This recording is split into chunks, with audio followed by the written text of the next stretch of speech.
The trolldier, one of TF2's most silliest subclasses, from flying in from nowhere to steal your health packs, to smack you in the face with an oversized spoon, to being an absolute rage baiting troll. He's dumb, he's loud, and yet somehow he works better than you think. What? What? Why would you do that? Beneath all its silliness, the trolldier has the potential to be one of the most dangerous subclasses in the game. If played right, he's fast, versatile, and extremely deadly, striking you when you least expect it and vanishing before you could even react. Of course though, he's not a coordinated team focusing you down. Those awkward sentry placements or simply missing your market garden could shut you down in an instant. But in the right hands, the trolldier transforms from a meme subclass into a force to be reckoned with. And if you want to make that happen, you've got to know some basic trolldier fundamentals, like how to move, how to bait, and how to set up your enemies for that perfect Marcus Garden. First off, being melee only sounds like a huge disadvantage, but it's actually your greatest weapon. People will underestimate you, and they think since you have no range damage, that's an easy win. But they forget that you can move as fast or even faster than a rocket straight to their face. Add in TF2's chaos factor, where players never look up and half the server seems to be sharing one brain cell, and suddenly you're in the backlines causing chaos, distracting the enemy, and giving your team the opening they need to push, like destroying that random level 1 dispenser in the final or bread space. No, but seriously, why is there a dispenser here? Like why? And don't forget, you've got the second highest HP in the game. That 200 HP means you can sponge damage, take risks, and throw yourself into situations most classes would never survive. Most of the time you could just jump right back out of it like nothing ever happened. You've got mobility and versatility that demomen and spy wish they had, and if you could b-hop or short hop, you're basically chaining crits on command. Another key trolldier tip is rocket management. Treat your rocket jumper like a dead ringer or a demo knight shield. It either saves you or gets you that perfect Marcus Garden. And when an enemy is expecting you, don't just move in a straight line like Pablo Gonzalez.2014 would. Vertical jumps make you an easy target, and diving into stack groups usually never ends well for you. So instead, stay unpredictable, zigzag, weave, mix up your timings, and strike when they're off guard. Most players don't know how to counter trolldier's techs like b-hops, reversals, and short hops, so use that unpredictability against them. If you play your cards right, it's honestly very hard to lose a fight as trolldier. And in case you don't know what the hell a b-hop or short hop is, don't worry, I'll give you a quick breakdown. So a short hop is basically a baby rocket jump into a Marcus Garden, and b-hopping is just chaining crits by perfect landings on the ground. But if you want a deep dive, I've got full video guides on those, so you should check them out if you're interested in learning more. And they're really cool videos, you know, you should definitely like check them out, you know. I also have a trolldier Discord and a new trolldier only TF2 server active if you want to have fun and improve on trolldier, so be sure to check them out in the description. Anyways, here's how to beat every class in the game as trolldier and win, starting with the scout. You're a disgrace to the uniform, pal. Start to bore me how much you suck. Start digging in your butt. Okay, so a lot of people think Scout is a solid counter to trolldier since he could punish you easily if you make the wrong move. And sure, that's true, but that's kinda the case for almost every class matchup in TF2. At the end of the day, it really comes down to your strategy and how you play your cards. Or if some random free play just, decides to get crits for no reason. The good thing though is most classes have a playstyle and we can take advantage of that. And for scouts, they play super aggressive and are always in your face, since that's how they deal their damage and apply pressure. So the trolldier, staying grounded for too long makes you an easy target, not just for scouts but for everyone. So keep your distance until you're ready to strike and pull the scout into areas with lots of turns and corners to avoid getting easy meat shotted. And here's the thing about scouts, once you're in their sights, you know damn sure they're not gonna let you go. These guys see a trolldier and immediately their neurons fire, free kill, free kill, free kill. That's exactly what we want. Once they've got you in their sights, you could bait them into a chase and try to lead them around a corner, and right as they turn, hit them with a short hop garden right into their face. And just like that, you've countered a scout. If you can't get them to turn a corner, usually pretending to run away and doing a U-turn short hop will get them as well, since they take a step back then double jump forwards. But read these guys like the books they never read, and 9 times out of 10, they'll fall for it again and again. Being too aggressive is the pure downfall to these guys. But now, if the scout's smarter, has good aim, or is starting to catch on, you'll need to switch things up. Either catch them off guard, or flip the script and go aggressive. Jump fast into their face, or b-hop right at them. They'll never expect the trolldier to be the one applying the pressure. And don't forget, you've got a big ass health pool. You could sponge a surprising amount of damage, and if the fight isn't going your way, just jump out of there and reset until the matchup goes in your favor. Hippie, get a job! No! It's not Christmas.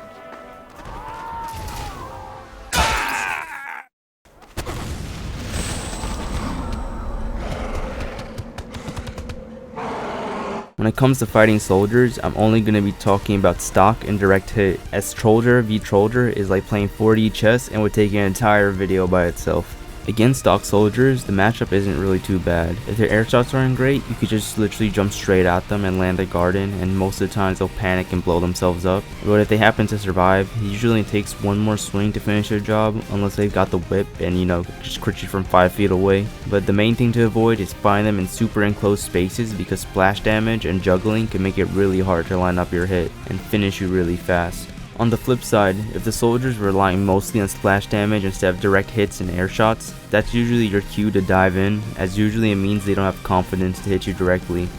Unfortunately, you're due to encounter Mr. MGA King of Badlands Spire air shots, so you'll need to get creative. Remember, never jump in a straight line, mix it up by strafing backwards, mid-air, stall by cutting your momentum, or even pull a full U-turn off a wall or the ground, or then even throw in a quick Yeti cancel.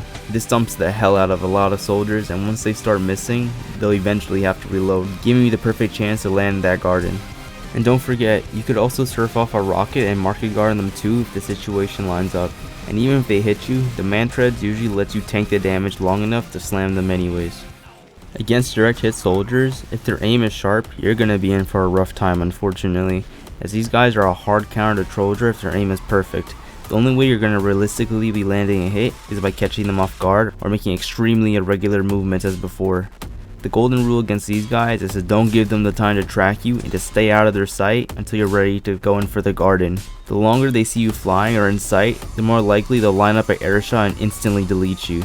So if they've spotted you, either get out of there fast or throw in a wall shot or speed shot to throw them off and try to get that garden in. And be sure to try to face these guys with full HP, as one air shot will leave you just about dead. If they're clearly waiting for you to jump at them, don't take the bait. Fake a retreat, reposition, and come back for them when they least expect it. And remember that B-hopping and short hopping are very risky against direct hits, since you're technically still airborne and would be point blank especially. But still, B-hopping could work as they won't expect it, especially if you're going from certain angles like corners or flanks.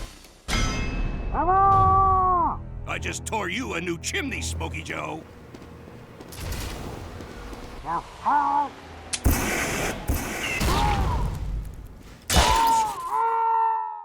So a lot of people think that Pyro is a hard counter to trolldier, and yeah, he can be annoying at times and could be a counter, but honestly, good direct hit soldiers have given me way more trouble than Pyros ever could.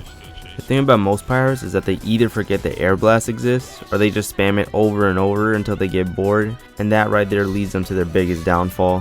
When you're fighting Pyro, you never want to stay in close range for too long, because their flamethrower or axe combo will melt you within the second you're grounded. But if the Pyro you're up against doesn't use air blast, then it's free real estate, man. You could short hop, B-hop, or just dive straight into their face and get your garden and escape to a health pack right afterwards. Now, if you're up against an air blast Pyro who knows what they're actually doing, that's where it gets fun. With man tread knockback resistance, you could literally just jump through their air blast or even B-hop through it at times. Sure, you'll lose some strafe control because of TF2's quirky air blast mechanic, but you can still line up the crit, and most Pyros never expect it, as even good Pyros will still walk up to you, especially if they're trying to axe combo you. And if you need some extra knockback resistance, pulling out the iPad and doing an iPad parry could help as well, as nobody's expecting the power of doom scrolling to be effective in game. Another great trick is to fake retreat. Jump up onto a wall, make it look like you're backing off, then turn around mid-air and slam them with a garden. You can even do this as a short hop straight into their face too. But say you can't get through to them for the life of it, it's just best to retreat and keep coming back until the fight's in your favor, or just waste their time and keep doing this till the Pyro gets paranoid and eventually they'll slip up, giving you the chance to get the garden in. You're weak. I'm strong. No. Cheers, Nick. Bloody hell. Ah!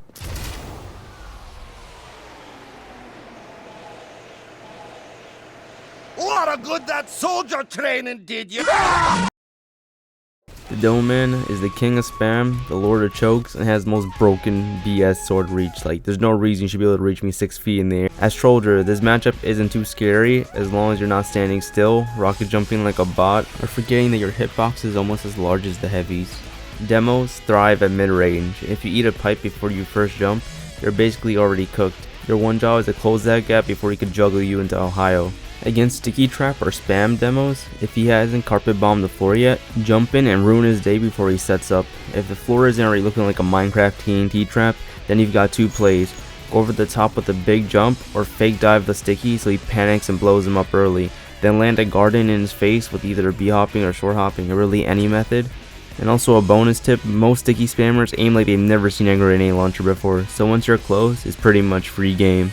But against Pipe Jesus now, it's a different story. If he hits you with a pill before you can even jump at him, don't even risk it. Grab a health pack nearby to heal past 1-shot range and then try again. When you go with 200 HP, you could actually afford to tank 1 pipe on the way in, so use that buffer to commit and land a garden. But basically, don't let him set the tempo. You rush him, he panics, he rushes you, you say bye and come back later like when my dad said he's gonna get the milk to my mom 20 years ago. It's just that simple.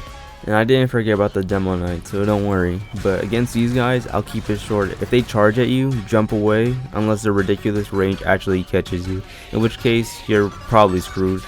But if you dodge it, jump back in and either b-hop into a garden or get in close for a short hop. If they start playing all finicky, like moving back and in during a duel, then just disengage and come back later. Remember, trolldier has way more flexibility than a demo knight, as he gets 1 charge that takes a whopping 12 seconds to recharge, and then you've got 4 rockets to get in and out and reload in all that time and still get your market garden in. That means you've got way more chances to win a 1v1. I have plan for you. Nom nom nom nom nom. Ah! Your luck runs out. Yeah! I promise you, pain without. Heavy might have the most health in the game, but as a trolldier, the matchup isn't as scary as it sounds. Most classes that get cornered by a heavy are usually finished, but as a trolldier, you're basically playing an undo button since you can just rocket jump out of the situation with ease, as there's no way in hell that a heavy is going to be able to chase you down. The safest way to fight a heavy is to engage him before he's revved up or even aware of you. A quick jump in, b-hop or short hop usually secures the opening, and then you can finish with the ladder. An effective way to take out a heavy is to rocket jump from behind cover or out of sight and get the first garden in quickly. If you could chain into a double b-hop, take it. If not, jump over its head and circle strafe. The circle strafe will throw off the heavy's aim and give you a clean angle to land the second garden, or if you're fast enough, you can even do a quick short hop and finish him off before you can even rev up.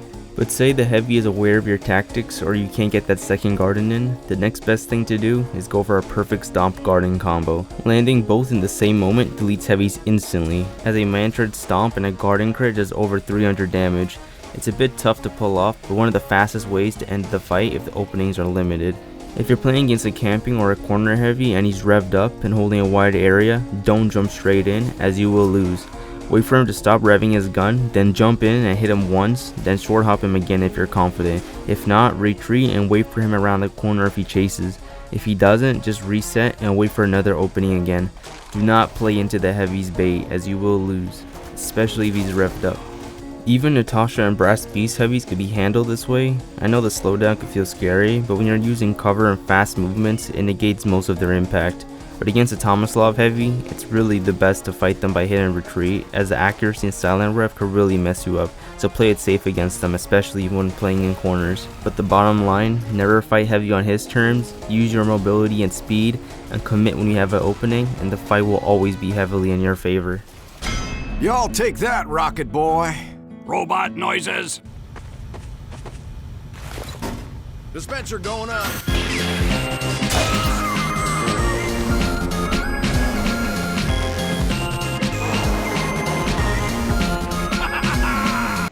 When fighting an engineer, it really comes down to the sentry placement and how the engineer reacts. Most of the time though, you could take out both the engineer and his sentry if you play it right. Only time I'd call it a straight up loss is if his whole team's babysitting him, if there's a double sentry setup, or you're just playing on barn blitz with trolldier. Without his sentry, an engineer is just free food. With this sentry now, things get a bit complicated. Usually you'll see them in one of these 3 spots, either on a ledge, tucked in a corner, or just chilling out in an open random area to piss off everybody. Against ledge sentries like Badwater mid, it's really all about angles. Jump in from cover, rocket jump onto the high ground, and circle around the sentry gun while smacking it down. If the NG's AFK or hiding, that's a free kill. If he's there, market garden him first if you can, then clean up the sentry afterwards. Just watch out for the out repair game, as sometimes you could collide with his hitbox and you just both blow up. And when you're going against corner sentries, remember, you need speed to get in there. So rocket jump in fast and use your iPad cancel if you need more momentum, as you won't take any knockback from the sentry.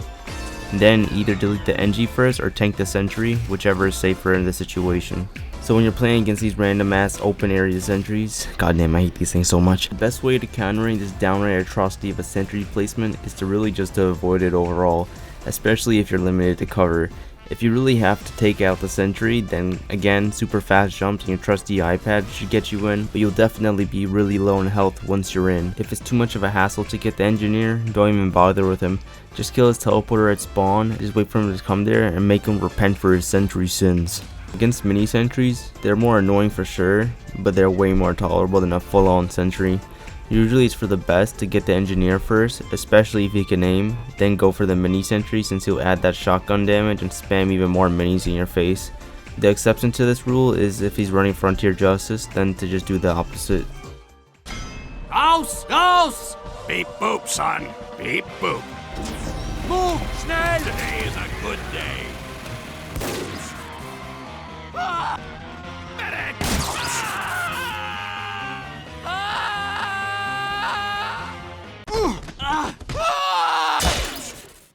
Medic could be one of the easiest or trickiest fights for a trolldier depending on the enemy team. On his own, he's free food, and he's got low health and no reliable source of damage besides his Ubersaw crit.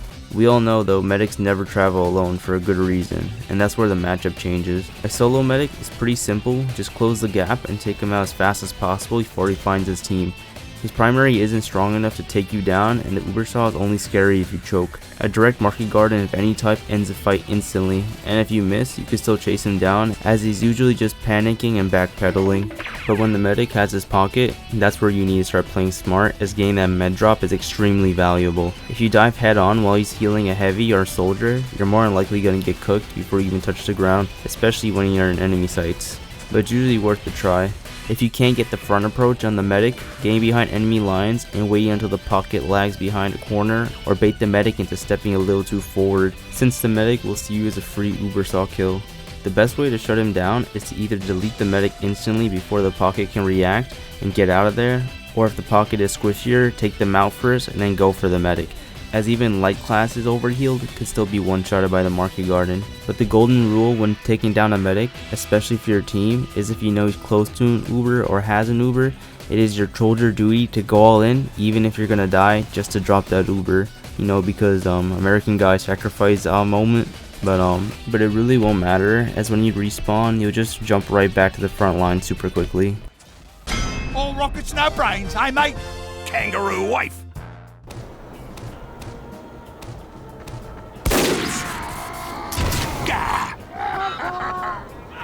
Holy dooly!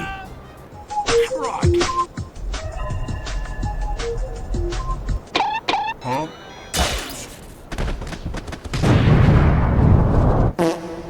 Sniper sounds like he should be a hard counter on paper, right? Well, it could go both ways. If the sniper is a freak and has absolute perfect aim, you're gonna have some bot crisis PTSD. But here's the thing, a good trolldier gives snipers cold sweats. So the faster you close that distance, the more pressure the sniper will be, turning the fight in your favor.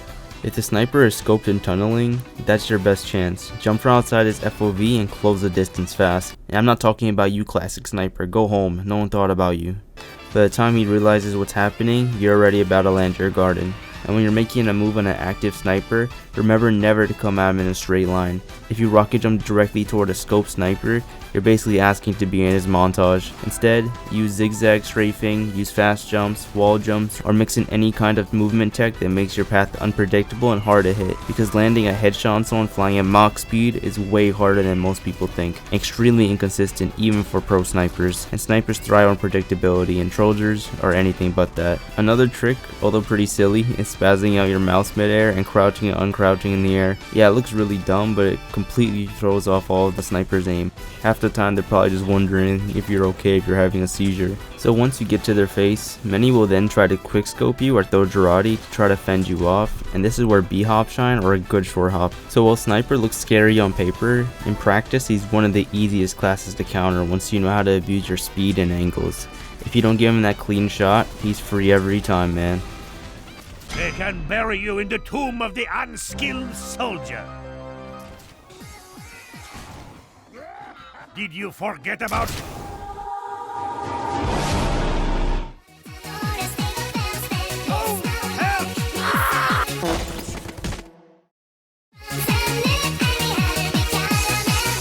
Spy vs Trolldier is an interesting matchup since you're both lethal at close range and you both have crazy escape tools. But here's the thing, if you're paying attention and reading his movements, it's very hard for a Spy to get the upper hand on you. The biggest advantage you have is speed and verticality. Spy simply has no real answer to it unless he's damage boosting, but the likelihood of that is like 0, so if you're jumping around a lot, good luck to him lining up a clean stab. Predictable movement is your biggest enemy as well. If you keep doing the same jumps or rollouts, an experienced spy can use map geometry to set up a cheeky stab. And whatever you do, never rocket jump directly over a spy waiting below you. That's how you end up getting spaghetti stabbed. And sometimes dying to a spy is just bad timing and it's inevitable, man. It happens. The most important thing you could do afterwards is always be on the lookout and be on high alert when you're grounded. If you see a spy while you're midair, do your team the favor and drop him. Since you spend a lot of time behind enemy lines too, if you run into a spy coming out of spawn, do your team the favor again and drop him again. Dealing with the cloak is also pretty manageable as Trolldier, since you could jump towards any spot they're likely hiding at and force them to burn out his cloak. Just like how Trolldiers rule the skies, spies rule corners and ramps, so when fighting or chasing spies in these areas, always look out for corner and trick stabs. The best counter for their tricks is to literally just slow down. Slowing down throws off their timing, and if you just pause at the corner you're expecting them to throw a stab at, more than half the time you'll catch them swinging at nothing. And then you get that awkward moment where he realizes he's been caught and he doesn't even try again out of embarrassment. But if he still tries to fight you afterwards, then mix in a beat hop or short hop and punish him hard. Matador Gardens work beautifully here too, as there's nothing more satisfying than countering a trick stab by doing your own reversal Matador on the spy. In direct combat, the best defense is simple, just keep your eyes on him, don't tunnel vision elsewhere, stare him down, and it's almost impossible for him to sneak a backstab in. Of course, TF2 Jank still will bless him with a miracle stab once in a while, but those are rare if you're playing right. And as for gun spies, usually free food, revolver damage isn't enough to scare you, and most gun spies panic when you rocket jump at them, and they rarely ever have the time to swap to a knife for a backstab, so you can land a horizontal market garden and just move on. But spies only win when you let your guard down. If you stay unpredictable, watch your corners, and shut him down when you see him, he's not a huge threat as a heavy or a pyro. And that's how you beat every class as Trolldier and win. It's not always easy and sometimes it won't always go to plan, but once you learn the movement, the text, and understanding situations, you'll realize how much Trolldiers could really dominate. If you enjoyed this and want to see more Trolldier content, be sure to stick around and check out my Discord and hop on the TF2 server, because it's a cool server. Anyways, we're building this epic community one shovel at a time, but anyways, until next time, keep market gardening, keep Yeti canceling, and I'll see you in the next one.